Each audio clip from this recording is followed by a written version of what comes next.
Hello and welcome to the Spoon Harbor channel.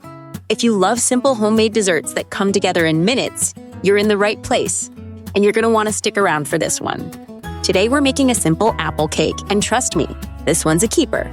Here's what you'll need. Eggs, 4 of them, apples, 4 small ones, flour 90 grams, sugar 130 grams, vanilla, just a pinch, and salt, a 1/4 teaspoon. Start by combining the eggs with the salt, vanilla extract, and sugar.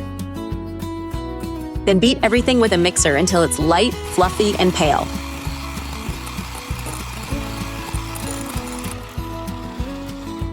Now sift the flour right into the egg mixture.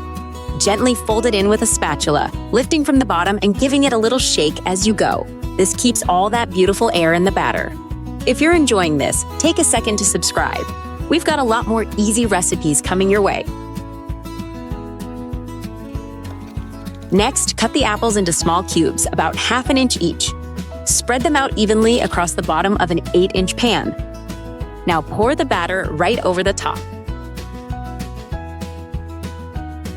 Smooth it out with a spatula. Give the pan a little spin and a gentle tap on the counter to pop any air bubbles. Cover the pan with foil so the top doesn't burn, and bake at 350 degrees Fahrenheit. That is 180 degrees Celsius, for 30 minutes. After 30 minutes, remove the foil and bake for another 10 minutes.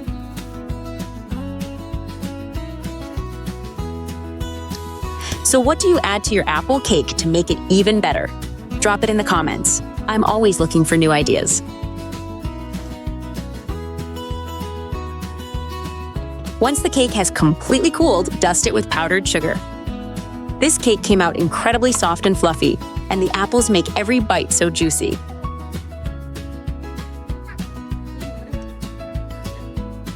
If you love simple homemade recipes like this, hit that subscribe button. There's plenty more to come.